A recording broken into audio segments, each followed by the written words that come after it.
So the unconscious parenting around sport is not only undermining, as we said, more than 1 in 3 kids, but it's undermining the relationship between parent and child. And that's one of the most important relationships that we're ever going to have in our lives, you know. Do you think, okay, let me just put it in a more personal way. So one of the things that I really struggled with my kids at school was the expectation from the school to participate, number one, to win, number two, and number three, to be available for every single clinic, every single extra training. So we weren't only asked, like, and it wasn't a direct ask. It was this sort of undercurrent expectation. And I got off that hamster wheel so quickly. I stopped going, like, my kids were not going to this coach is the best and does the clinics and because now we've got school Monday to Friday and we've got sport Monday to Friday, but then we've got extra sport Monday to Friday, but then we've also got clinics on Saturday. And there was this really sort of weird undercurrent of, if you're not attending these things, you're not going to be considered. Like, then you, like, so tell me what your feeling is about schools with that sort of undercurrent of expectation. Like, what do we do as parents?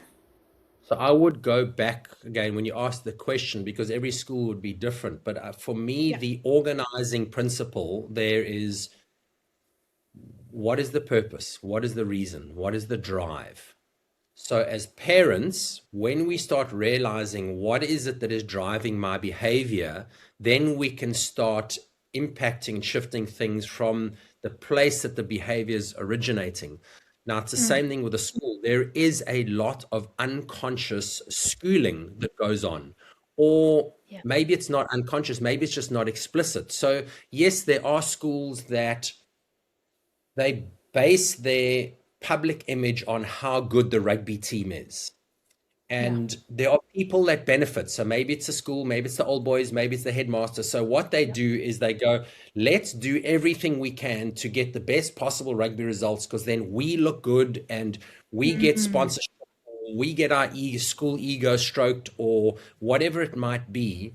And then it becomes about the school or that ego or that public image. It's not about the kid anymore. The kid who's a little bit injured, who's a really good player, who actually we should be taking off the field because they risk injury in a really important game.